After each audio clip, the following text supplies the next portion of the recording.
O Estado de Direito Democrático é um conceito que designa qualquer Estado que se aplica a garantir o respeito das liberdades civis, ou seja, o respeito pelos direitos humanos e pelas garantias fundamentais através do estabelecimento de uma proteção jurídica.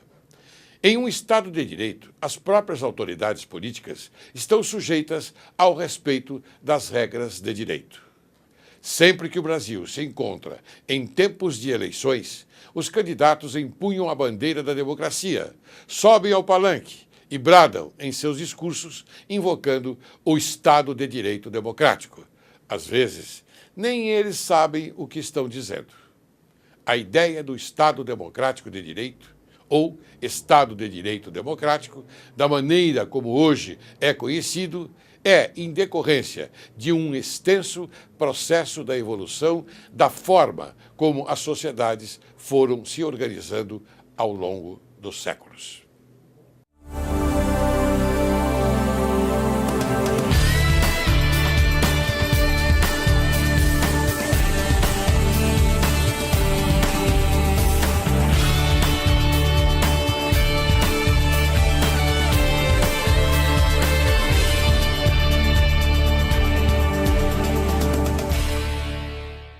Hoje, Direito e Justiça em Foco conversa com a excelente advogada, doutora Gisele Truzzi. Quem é a advogada Gisele Truzzi? É especialista em Direito Digital e Direito Criminal. Graduada pela Universidade Presbiteriana Mackenzie, com extensão em Direito da Tecnologia da Informação, pela Fundação Getúlio Vargas. Pós-graduada em Gestão e Tecnologias em Segurança da Informação, pela Faculdade Impacta Tecnologia. Atua na esfera consultiva e contenciosa do direito digital há 8 anos, além de ministrar palestras e aulas em todo o Brasil. Ela é uma advogada consciente e uma advogada que você vai conhecer no decorrer da nossa conversa. Eu a convidei porque ela, inclusive, participou do movimento, esse movimento que está polemizando o Brasil, não é? Pelo setor dos advogados. Como é que vai, doutora Gisele? Tudo bem, doutor? Bem? Tudo ótimo, bem? Senhor. Primeiramente, obrigada pelo convite para eu estar aqui hoje. Não, eu que agradeço a sua presença aqui. Sua presença é bastante importante, não é? Nesse momento em que o Brasil passa por uma conscientização. Eu coloco que a consciência ela veio para beneficiar esse país imenso, esse país excelente que é o Brasil. Uhum. É um país rico. E, lamentavelmente, doutora Gisele, nós somos explorados, não é? Por N pessoas ou por N entidades. Eu não vou aqui mencionar, porque não é o caso, porque nós vamos conversar sobre o movimento de rua, não é, dos manifestantes em prol de direitos, não é, de direitos e obrigações das autoridades constituídas. Tudo bem? Tudo bem. Tudo ótimo. Veja, inicialmente eu gostaria que você informasse ao telespectador qual a causa das manifestações da rua de todo o Brasil.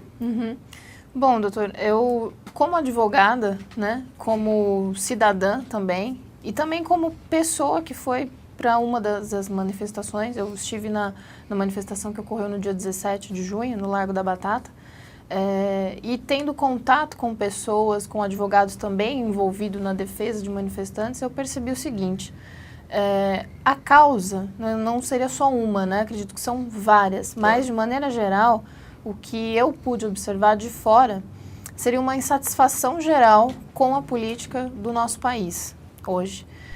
Eu acreditava que jamais eu iria ver em vida algo que a gente vem assistindo nas últimas semanas.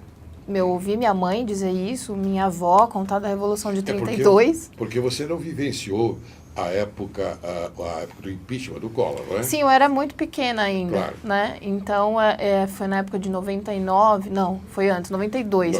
Eu tinha 12 anos, né? Então, ainda não tinha consciência política suficiente. Você não tinha essa maturidade política, claro. Exato. E então, eu vi as primeiras manifestações na rua e pelo ato pacífico em si, né? E ver a vontade das pessoas de de dizer o quanto que elas estavam insatisfeitas, eu senti vontade de ir para a rua. E então, conversando em casa com meu marido, a gente falou, poxa, vamos na próxima? Vamos. Decidimos ir, fomos na segunda-feira. Até a gente foi até mais preocupado do que precisaria por conta daquela última manifestação de quinta-feira, em que a polícia reagiu, né, com uma certa truculência, pessoas foram feridas e tudo. Então a gente já tinha algumas estratégias de defesa caso a situação ficasse feia, né? Mas enfim, foi super pacífico, foi muito bacana, me senti muito feliz, me senti como uma pecinha nesse quebra-cabeça, né, nessa força motriz. Me senti emocionada em vários momentos ali com as pessoas e percebi que, de fato, as pessoas foram se cansando desse estado de inércia político do nosso país, né? Então, é inflação, é imposto, que são excessivos, né? O brasileiro faz parte de uma das nações que mais trabalha ao ano para pagar impostos, né? Então, fizeram uma contagem ultimamente que a gente parece que começa a trabalhar para a gente, de fato, em meados de abril ou junho, uma coisa assim. Nesse momento nós estamos, só uma questão para informar o telespectador também, nesse momento nós estamos num patamar de 730 bilhões de reais. Exatamente. Então, eu imaginava que o brasileiro fosse aquele povo ainda pacífico. Pode continuar aqui impondo as suas taxas, os seus impostos, não tem jeito, fazer o quê, né? Aquele povo, assim, pacífico, hospitaleiro, gentil, e que fosse continuar assim, né? E imaginei que isso nunca aconteceria. Mas eu acho que as situações começaram a se acumular, os problemas começaram a se acumular, e aí, essa questão do transporte público foi o estopim. Foi a gota d'água que faltava para encher o balde. Esses 20 centavos, né? Exatamente, né? Então, por isso que veio até do pessoal falar, não é só por 20 centavos, né? Eu acho que a mobilização social em torno dessa reivindicação da diminuição da tarifa fez com que as pessoas saíssem para as ruas e então passassem a conversar mais entre si, a discutir problemas do nosso país, da nossa cidade, do nosso bairro, e isso começasse a fomentar uma consciência política que até então o brasileiro não tinha. Eu entrava no meu Facebook e eu não via as pessoas discutindo de política. Ninguém queria saber, né? Aquela história, política é chato. Política, religião, futebol, cada um tem o seu e ninguém fala nada sobre. Né? E de repente Não querendo interromper, mas o Facebook... Ele projetava já uma insatisfação. Sim, já. Porque é aquela mídia social que não é exibida na TV, né? Uma mídia mais informal, mais dinâmica e que tem maneiras próprias de se manifestar, né? Ela mesma gera o seu conteúdo.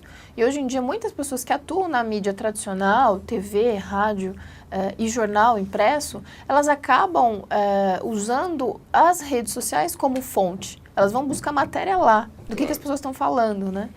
E então eu acho que isso começou a gerar um caldeirão, foi esquentando a situação ao ponto que o pessoal falou, não aguentamos mais.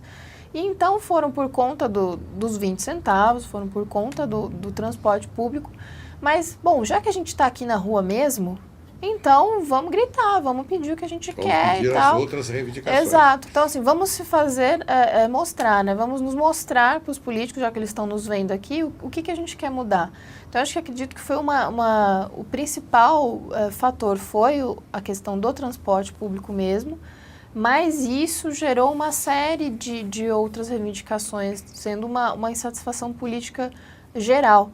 E isso foi eclodindo, né, em solicitações e reivindicações paralelas, em que hoje existem até manifestações na periferia de São Paulo, na periferia de outras cidades, no interior dos estados, né, em bairros mais afastados como Capão Redondo, Jardim Ângela, Grajaú, que o pessoal se organiza pela rede social, montam um evento, colocam lá a pauta das suas reivindicações, criaram um e-mail específico para o pessoal encaminhar o que eles acreditam ser importante para o bairro deles e estão indo para frente da subprefeitura para exigir a melhoria daquela região.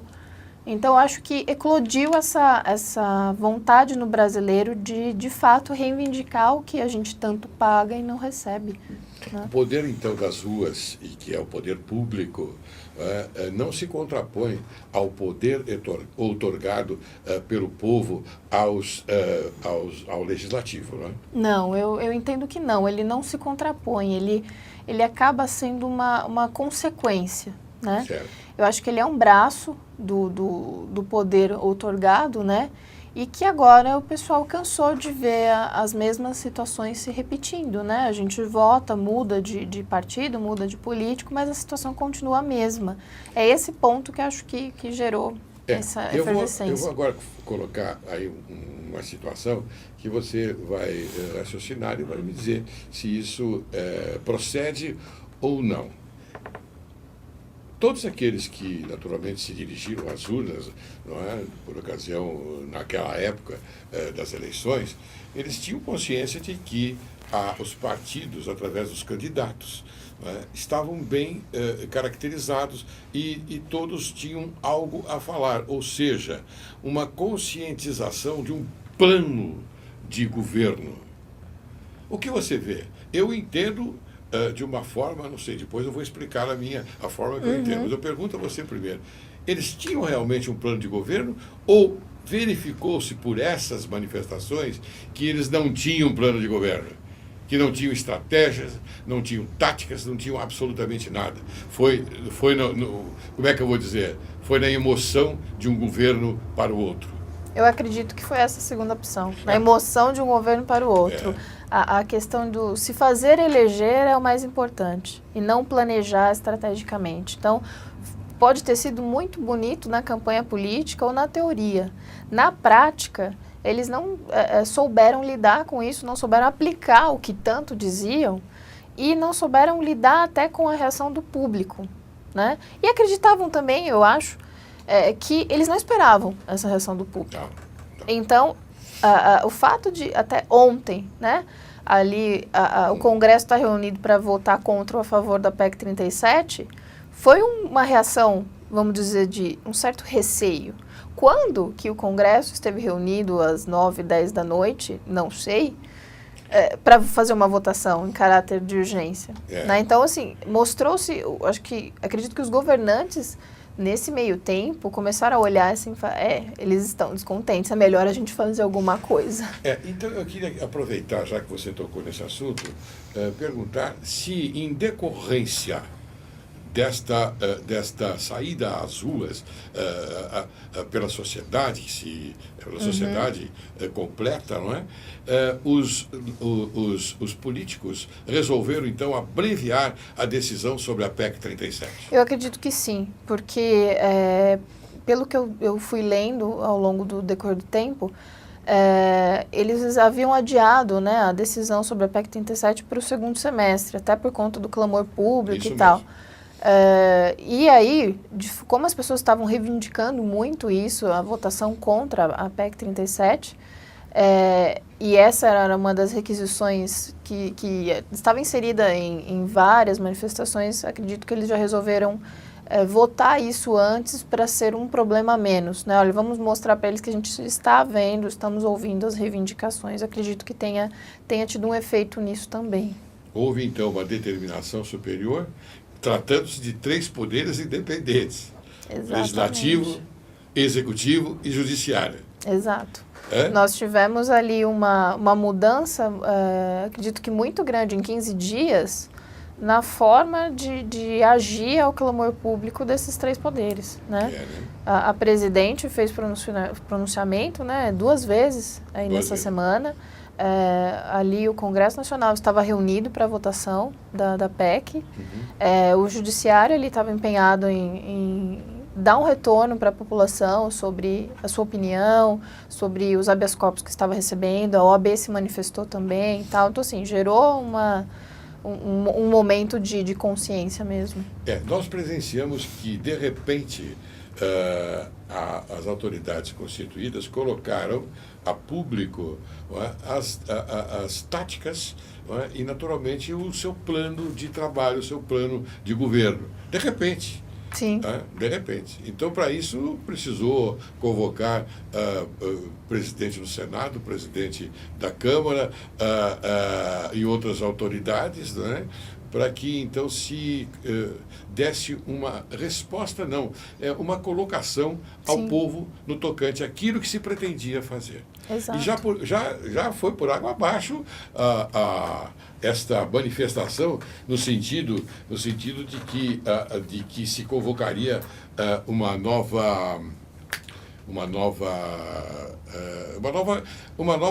a modificação da Constituição, Sim. uma constituinte. Eles já foi anunciado, mas de repente voltaram atrás, porque é óbvio que é impraticável a organização de uma nova constituinte. Sim. É impraticável. Sim. Bom, mas eu quero que você me diga então que as manifestações contra o atual Estado de Direito prejudica a saúde no tocante à obstaculização do trânsito em detrimento dos espaços destinados ao socorro imediato de membros da sociedade que de repente necessitam chegar logo a hospitais. Por um lado, eu entendo que sim, gera um tumulto, né? Gera um transtorno, digamos, para o cidadão. Porém, não tem como se fazer esse tipo de manifestação pública sem causar um certo transtorno, né? Claro. Esse transtorno faz parte até do movimento de mudança ao qual a gente está lutando, né? Então, acredito que de fato, para quem precisa se locomover com urgência por questões de saúde, sim, é um transtorno. Por outro lado, eu vi até na manifestação que nós tivemos presente na segunda-feira, dia 17, uma ambulância estava acessando o caminho que a gente estava fazendo e todo mundo na mesma hora já abriu um espaço, até o pessoal fez um cordão, né, começou a gritar, abre aí, já para o pessoal vazar e prestar socorro. Então, a ambulância rapidamente conseguiu cortar a Avenida Faria Lima. Então, acredito que até esse tipo de atitude depende muito do perfil dos manifestantes que estão envolvidos. Eu vi manifestações também que precisavam se prestar socorro até para pessoas que haviam sido feridas lá e a ambulância não conseguia chegar, não conseguia sair. Então, é uma questão, assim, é um transtorno, talvez até inevitável, mas há maneiras de se contornar isso também. Muito bem. Então, vamos traçar aqui um perfil do manifestante da paz, né, que quer obter um resultado benéfico para o país, para a sociedade, e o manifestante do vandalismo. Sim. Não é? Vamos traçar esse perfil. Me diga, vamos informar, inclusive, aos telespectadores da sociedade, no sentido, e qual o sentido que você entende que foi a tônica dessa manifestação? Da paz ou do vandalismo? Eu entendo que a tônica, a essência dela seja pacífica mesmo.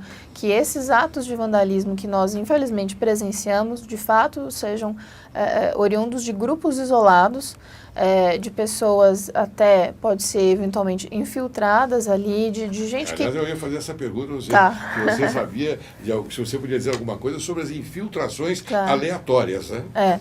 Eu acho que pessoas que querem, de fato, causar o caos...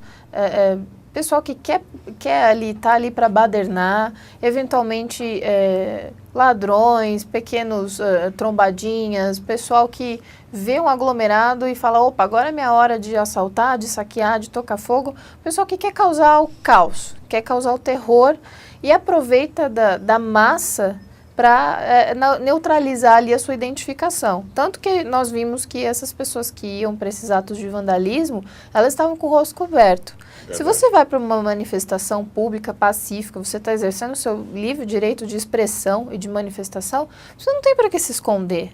Porque é outra intenção, a intenção era outra. Né? Exato, então eu entendo que foram focos, infelizmente foram focos mesmo de violência, foram focos de vandalismo, e que acabou saindo fora do controle. Quando a gente tem um aglomerado de pessoas, fica impossível mesmo manipular a massa, né? Mas você acha, então, que essas pessoas que se infiltraram no movimento de paz, no movimento justo, que é o movimento do povo, não é? Que tornou público os seus desejos em relação aos fatos que estão acontecendo contra a sociedade. Você acha que essas infiltrações são dirigidas? Eu acredito que deva ter, sim, algum indivíduo ou outro ali dirigido, de fato, para causar o caos com uma finalidade específica. Vi que teve um vandalismo muito grande ali no prédio do Itamaraty, né, em Brasília, e vi pelo jornal que tinha um fuzileiro naval que estava ali, até abriram uma sindicância para saber quem é esse indivíduo, por que ele estava ali. Então, acredito que tem, às vezes, pessoas, pode ser de partido político, pode ser que não, mas que queiram justamente provocar essa turbulência para gerar um dissabor, né, uma negativa em relação à atual situação da sociedade, à atual situação do governo, às vezes até desencadear algum outro movimento político pior ali. Muito bem. Então, doutora Gisele, o seu depoimento aqui é muito importante. É muito importante porque você participou desse movimento. Você estava lá com o seu marido, com outros advogados. Sim. E agora nós vamos, no segundo bloco, verificar de que forma se deu a sua participação, inclusive na defesa de pessoas que, afinal de contas, foram atingidas. Tá bom? Tá ok. Eu vou chamar um pequeno intervalo, não é? Aí, e voltaremos logo em seguida. Você aguarde. Logo, logo estaremos aqui.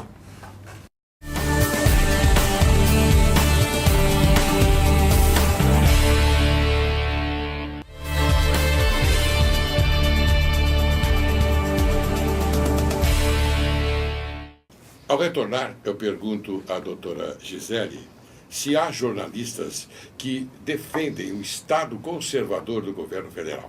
Se essa máxima é verdadeira, eu gostaria de saber se a causa deriva do enxame de propaganda das instituições ligadas ao Planalto. Olha, doutor, eu acredito que sim, que nós tenhamos aí vários jornalistas, várias pessoas vinculadas à mídia, que até às vezes não aparecem, né, estejam ali na organização interna dos veículos de mídia, que de fato defendem a permanência dessa situação, de uma inércia, preferem que nada mude, ou porque tem relações com o governo, ou porque lhe é confortável que a situação continue a mesma, né? E essas pessoas, como indivíduos que produzem notícia, produzem matérias, eles têm esse poder de mostrar a verdade para o povo ou não, né? Fala-se muito em censura e tal, a gente já teve muita censura no país, mas será que a gente também não continua vivendo uma censura? O que sai na TV não é de fato o que aconteceu. O que sai no jornal também não é de fato o que aconteceu. Tudo é revisado, tudo é cortado. O que eventualmente pode sair na internet também... Transmuda-se um fato com outra versão. Exato, distorce a causa dos fatos, né? Então... Mas o povo não está muito interessado nessa história, não. O povo quer a mudança. O povo quer a mudança, claro. Sim. Deu para perceber nessas últimas semanas que é nítido. O povo não quer que continue nessa situação, que continue nesse estado de inércia. Eles querem mudanças, né? E para isso vamos para a rua, vamos reivindicar e tudo. Tanto que acredito que foi esse volume de manifestações tão grandes em todas as cidades do país que fez com que até certas personalidades do Brasil mudassem de opinião, né? E a situação começou a crescer tanto que antes aqueles tidos como mais conservadores, que falavam, isso não vai adiantar nada, imagina, bando de baderneiros, né, que colocavam todo mundo numa mesma definição, estavam ali mais no seu canto, preocupado com a sua situação, se ia continuar tudo bem, ok? Começou a ficar feio para essas pessoas permanecer nessa posição de conforto assim, na sua casa, no seu sofá, e não se posicionar, não falar sobre o que está acontecendo. Então, ao longo das semanas, eu vi pessoas, até conhecidos meus, mudando de opinião, pessoas que dava para perceber que eram super conservadores, né? Que achava que todo mundo da manifestação era um bando de baderneiro, né? Que isso não ia adiantar e tal, que a polícia tinha que tacar bala de borracha, bomba de gás lacrimogêneo. Ao longo das semanas foram mudando de opinião, porque viram que a coisa foi tomando um volume tal que não dava para continuar cego a isso. E, de fato, começaram a perceber, né, as razões. Então, acho que o volume das manifestações provocou essa mudança nas pessoas, até fez com que alguns jornalistas também acabassem mudando de lado. É verdade. Né? É verdade. E a gente fica bastante satisfeito que isso tenha acontecido. Sim. Porque o jornalista é aquele que dá uma sustentabilidade ao país Exatamente. da democracia. Graças a Deus que nós temos jornalistas bastante atuantes e jornalistas sérios. Sim. Graças a Deus. Sim. Eu vou até citar alguns aqui, se me permite. Claro. Alexandre Garcia é um Sim. jornalista seríssimo. Mas seríssimo. Carlos Chagas é um excelente jornalista. Esses jornalistas que deveriam ser consultados, não é, num momento como esses. Exatamente. Porque esses têm credibilidade. Esses são patriotas. Grandes patriotas. Exato. Eu mencionei apenas 2 aqui, mas existem muito mais. Tenho certeza disso. Claro. Agora, você que esteve, então, nas ruas, eu gostaria que você, então, falasse aqui ao telespectador, informasse o telespectador a respeito desses momentos. Porque quando o policial, não é, assume qualquer uma das entidades, ou seja, a Polícia Militar ou mesmo as Forças Armadas, ele faz um juramento, doutora Gisele. Que juramento que ele faz? Defender quem? O governante? Não. Ele faz o juramento defendendo a pátria, em defesa da pátria. E a pátria, ela é consubstanciada com que tipo de coisas? Por exemplo, é consubstanciada com pessoas. Sim. Essas pessoas constituem a sociedade. São seres humanos que vivem aqui no Brasil. Estão sendo, afinal de contas, de uma forma ou de outras, eles foram às ruas para poder exigir os direitos de uma comunidade, não os direitos particulares de cada um. Lá, não sei se você viu isso também. Os direitos da pátria, os direitos da sociedade. Sim.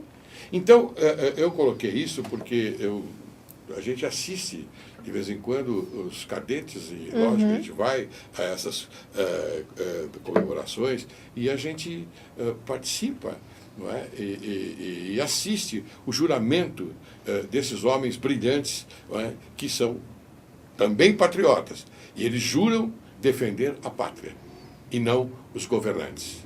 Eu pergunto, agora eu vou perguntar a você. Você sentiu alguma coisa no sentido de que as ordens foram emanadas dos governantes para molestar a integridade física do povo? No início, acredito que foi numa manifestação que ocorreu na quinta-feira, que teve um resultado negativo na Avenida Paulista, né, que foi a primeira reação da polícia, em que pessoas sofreram lesões por balas de borracha, né? Muitas pessoas passaram muito mal por conta de gás lacrimogêneo e tudo. Teve até uma jornalista da Folha de São Paulo que foi gravemente ferida no olho e tudo. Uma série de jornalistas, né? Nitidamente jornalistas, não eram pessoas que estavam filmando com o seu celular, eram jornalistas que estavam trabalhando. Né? E foram atingidas na região do rosto. A gente sabe que a polícia é orientada para atirar da linha de cintura para baixo, para pegar em grupos musculares maiores não ter tanta lesão. E a gente teve relatos de pessoas que tomaram tiro no rosto, na cabeça, perto da nuca, o que pode causar uma lesão irreversível. Pessoas que estavam filmando na região da Praça da República dos seus apartamentos e foram surpreendidas com uma bala de borracha entrando, janela dentro. Então, a polícia também, acredito que reagiu, na minha opinião, de quem viu da TV esse dia, acredito que eles agiram além da conta. Exacerbado. Né? Exacerbado. É aquela história, eles dizem, não, mas a polícia também estava se defendendo. Mas nós aprendemos, né, desde do quê? Ela tem que manter a ordem. Ninguém estava armado ali, ninguém estava indo para cima. Ela tem que manter a ordem, porque é mais do que patente que esse movimento foi pacífico. Sim. E está sendo pacífico. Sim. Então a obrigação da polícia é manter a ordem. Exato. E não se voltar contra a sociedade, contra os manifestantes. Exatamente. Eu penso assim. Né? E deu para perceber que naquela quinta-feira aconteceu algo de muito estranho. Eu não sei se foi alguma ordem que receberam, né, do governante de cima para baixo. Olha, tem que reprimir tudo. Não sei se foi esse sentido. Porque a reação da polícia foi totalmente descabida, né? De pessoas estarem ali de frente com a polícia e a polícia já atirando, não quer nem saber, sem que qualquer indivíduo tivesse jogado uma pedra ou feito qualquer coisa. Qualquer provocação. Sem qualquer tipo de provocação. E aí é óbvio, né? Aí a gente até pensa, será que eles não foram orientados a atirar assim para provocar uma reação dos manifestantes e então aí eles reagiriam mais ainda para ficar a resposta assim, a polícia só reagiu, né? Pode ser que sim. Então, deu para ver que foi totalmente fora do controle a reação da polícia em relação à atitude das pessoas na quinta, né? E aí, então, nas manifestações seguintes, a gente entendeu que houve um acordo, os governantes disseram, olha, não, a polícia não vai atirar, a polícia não vai fazer nada, podem ir lá tranquilamente, não vai ter o choque, não vai ter bala de borracha, tá tudo bem, ok. Na terça-feira, quando houve o ataque na prefeitura de São Paulo, todo mundo relatou uma demora absurda para a polícia chegar. Então aí parece que eles não se retiraram totalmente, me dá a impressão que foi algo assim, olha, vocês não querem a polícia, né? Então tá, a gente não vai, vocês que se virem. E deixa a coisa pegar fogo, literalmente, né? Aí eles falam assim, tá vendo? Eu não disse que ia acontecer isso, né? E aí manda a polícia 3 horas depois, né? Para mostrar que, olha, culpa de vocês. Então, eu acredito que teve um pouco de articulação, sim, talvez ali. E aí a projeção de pessoas infiltradas sim, no movimento. Exatamente. Que fizeram exatamente isso. Exatamente. Ou seja, vandalismo. Vandalismo. E foi horrível, foi uma coisa horrível. Nós assistimos pela televisão esse momento bastante difícil, porque passado por pessoas que, afinal de contas, foram molestadas pelos vândalos, né? Que assumiram naquele momento e com bastante crueldade, hein? Com bastante crueldade. Esses nós temos que tirá-los fora. Sim, né? Esses não são manifestantes. Claro, né? E isso a polícia tem a obrigação, não de reprimir, mas de colocá-los em ordem. Eu ainda penso dessa forma. Sim. Porque nós não estamos em guerra. A guerra não chegou aqui. Embora fala-se de uma guerra civil, não é guerra civil. Não é isso. Não tem nada a ver de guerra civil. Não tem nada a ver. É manifestação de pessoas conscientes que querem mudar o Brasil. Só isso. Não é isso? Só, mais nada. Mais nada. Não tem conspiração, não tem absolutamente não é revolução e não é guerra. Isso são outras coisas. É claro, são outras coisas, não é? Então, aqui a gente está falando em outras coisas, fala-se em combate à corrupção. Eu não sei se eu vou ser indelicado perguntar a você quais as entidades físicas às quais são dirigidas essa acusação. Eu não sei se você vai falar sobre isso ou não. Eu entendo que é nítido que o povo brasileiro está descontente com a situação política, fato. Pelas manifestações, para mim, fica difícil saber de fato a quem eles estão dirigindo. Mas o que eu vejo, eles estão totalmente tentando atacar partidos políticos, o governo em geral, né, Congresso Nacional, presidente. Eu entendo que assim, qualquer situação, qualquer grupo que exista, políticos, governantes inseridos, esse é o foco das manifestações. Né? Eu acho que o brasileiro ele quer mudar esse cerne da política do Brasil. A impressão que a gente tem é que, se eles pudessem, tirariam todo mundo que está ali em Brasília e colocariam outras pessoas. Né? Claro. Me diga uma coisa, doutora Gisele, uma curiosidade, gostaria que você informasse a gente. O que a Copa está fazendo aqui no Brasil? Qual, então, a utilidade desta Copa para a sociedade brasileira? Será que o resultado da Copa, ou seja, o Brasil, os jogadores belíssimos, parabéns a eles, porque são excelentes e todos nós estamos torcendo pelo Brasil, será que eles, com esta vitória, eles trarão mais saúde, trarão mais segurança, trarão educação, ou não é assim? Bom, então, respondendo a sua pergunta, doutor Laércio, o dia que o senhor descobrir o que a Copa está fazendo aqui, o senhor me avisa, porque eu também ainda não sei. É complicado. Como dizer, né, eu vi algumas piadas assim nesse sentido. É como você trazer um cozinheiro internacional para trabalhar num restaurante que não tem panela e não tem comida. O que você vai fazer? Não tem muito o que fazer, não, né? Essa sua colocação, essa sua reflexão, se ajusta à importação dos 6 mil médicos, é isso? Exato. 6 mil médicos de Cuba. Gente, de Cuba. Que isso? Como se nós já não tivéssemos médicos suficientes. Temos, e tem não, lugares... Nós temos médicos, só que eles são mal pagos. Sim. Aí falam que o médico... eu vi num dos pronunciamentos da presidente dizendo que primeiro buscarão médicos dispostos a trabalharem nas regiões, como se o médico não estivesse a fim de trabalhar. Não, né? O médico Pelo contrário. consensuoso. Exato.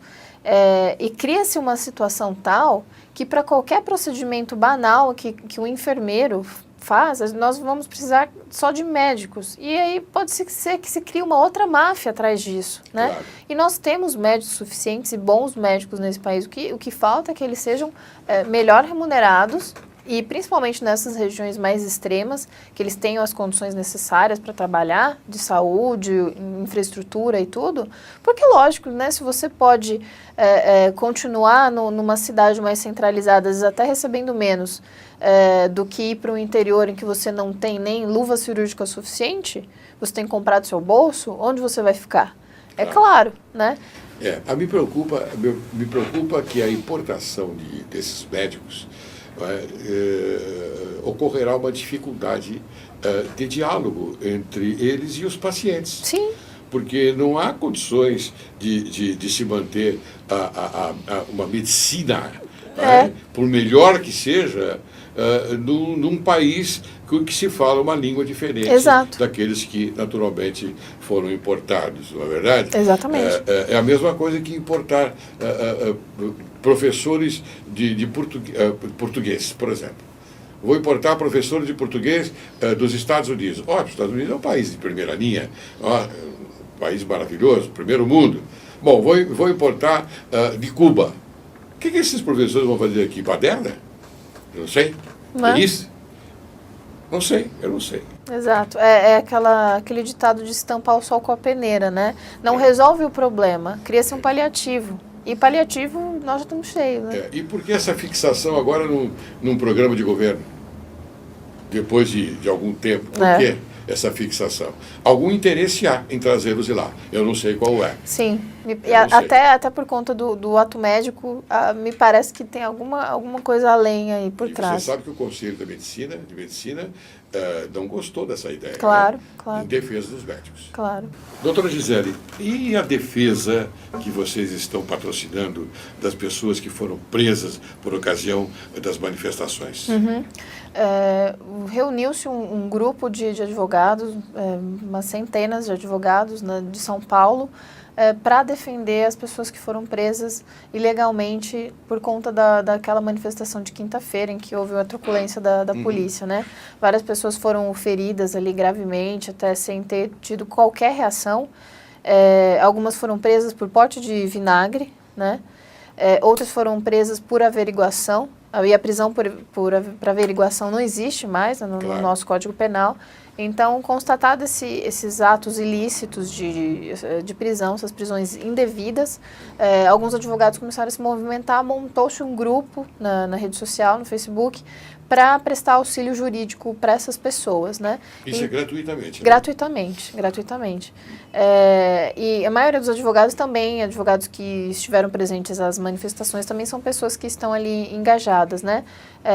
Esses advogados que se juntaram para fazer esse trabalho são advogados independentes, assim como eu, não estão ligados ao Movimento Passe Livre ou qualquer partido ou qualquer organização, simplesmente foram pessoas que se sentiram ali emocionadas com a causa desses indivíduos que só foram manifestar às ruas, e então nós fomos tentar ajudar essas pessoas que estavam presas. Então a gente se dividiu em esquemas de plantões nos principais distritos policiais, onde havia manifestantes presos, e aí cada um se responsabilizava por determinadas pessoas. Então foi quando impetramos habeas corpus, pedidos de relaxamento de prisão, e acompanhamos até a soltura de alguns, né?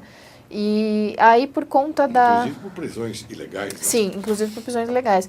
Inclusive fizemos habeas corpus, pedindo já um habeas corpus preventivo, né, para que as pessoas tivessem um salvo-conduto, porque já havia uma ameaça de serem presas somente por manifestar-se, né, publicamente. Então eu mesma fiz um habeas corpus para mim, para alguns amigos, para a gente ficar mais tranquilo se caso algo acontecesse, né. Não foi preciso utilizar dessa decisão na hora, mas a gente montou esse esquema para dar um suporte jurídico para os manifestantes, até com plantões em delegacia, começamos a divulgar isso pelo Facebook e tudo. Aí a partir da manifestação que teve na terça-feira, que foi quando ocorreu aqueles atos de violência no centro de São Paulo, aquele ataque à prefeitura, eu mesma, Gisele, eu informei ao grupo, falei, olha, se vier algum pedido de soltura para pessoas que estiveram inseridas nesses movimentos de violência, eu não vou atuar. Fiquem aí, dividam entre vocês a ajuda, eu não vou atuar, porque eu defendo gratuitamente, como advogada, pelo juramento que eu fiz na faculdade, eu defendo manifestante, eu não vou defender vândalo, né? Tem uma boa diferença nesse meio tempo, né? E o pessoal ainda está articulado ali para... Inclusive seu juramento, quando você obteve a inscrição da ordem. Na ordem também, exatamente, né? Então o pessoal ainda mantém esse grupo de apoio para caso algo ocorra, eventualmente tem ali montado uma equipe jurídica para auxiliar. Muito bem, Gisele, eu já estou finalizando a nossa agradabilíssima conversa. Mas antes, eu quero prestar uma homenagem ao ministro Joaquim Barbosa, presidente do Supremo Tribunal Federal. O que ele diz? É o seguinte: somos o único caso de democracia no mundo em que condenados por corrupção legislam contra os juízes que os condenaram. Somos o único caso de democracia no mundo em que as decisões do Supremo Tribunal podem ser mudadas por condenados. Somos o único caso de democracia no mundo em que deputados, após condenados, assumem cargos e afrontam o judiciário. Somos o único caso de democracia no mundo em que é possível que condenados façam seus habeas corpus ou legislem para mudar a lei e serem libertos. Estas foram as palavras cuja reflexão oportuníssima do brilhante ministro do Supremo Tribunal Federal, Joaquim Barbosa. Parabéns, ministro. Parabéns, ministro. Vossa Excelência é um digno representante do Poder Judiciário e também um digno representante do povo. Parabéns mais uma vez. O que você acha? Total de acordo com essa declaração do ministro, não tem como, não tem o que falar, né? Eu aprendi com um tio meu que me encaminhou para o direito, ele me deu o livro A Luta pelo Direito, né, antes de entrar na faculdade, e falou, olha, leia, se você se identificar, provavelmente você vai gostar dessa área. E saiba uma coisa, existe diferença entre direito e justiça. Claro que sim. Faça sempre justiça, mesmo que essa afronte o direito. É isso pelo que eu me pauto. A lei, ela está ali para ser cumprida. Claro. Só que muitas vezes, na situação, a lei é injusta. E o juiz precisa ter a experiência, a vivência, a compreensão suficiente para aplicar a lei ao caso. Não pode ser essencialmente legalista. E isso é o que faz do jurista um grande profissional, né? Aquele jurista que trabalha dessa forma, com ética, com honestidade, com justiça. É isso que faz dele ter a honra de mostrar o seu diploma. Então, é para isso que eu luto. E foi esse a minha motivação quando me chamaram para fazer parte desse grupo de advogados. Então, lutar por justiça, por pessoas que eventualmente foram presas ilegalmente. Então, é para isso que eu trabalho. Muito bem. Então, agora eu gostaria que você apresentasse suas considerações finais para que a gente possa encerrar esse delicioso programa. Eu quero parabenizá-la antes do encerramento, porque você é brilhante, viu?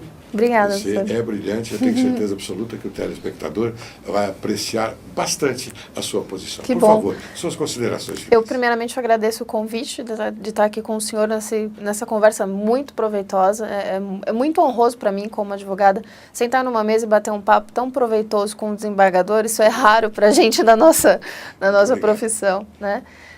E eu gostaria de mencionar para o público que está nos assistindo que façam valer o seu direito de manifestação de maneira pacífica, façam valer o seu voto, né? Não votem, voto por protesto e acaba elegendo, às vezes, uma pessoa que não vai nos auxiliar, não vai modificar em nada. Então, pensem muito antes de votar, exerçam o seu direito de manifestação, reúnam-se, organizem-se e vamos, de maneira organizada e pacífica, tentar lutar para mudar esse país e ser aquele país que nós tenhamos orgulho de viver. Muito bem. Eu gostei demais dessas suas colocações e com isso eu encerro o programa agradecendo você. Obrigada.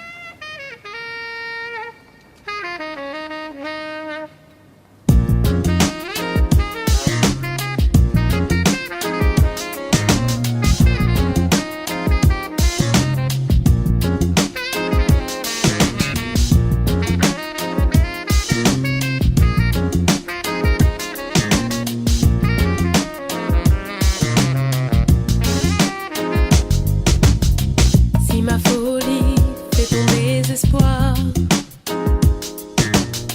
ne m'en veux pas, je n'ai pas voulu te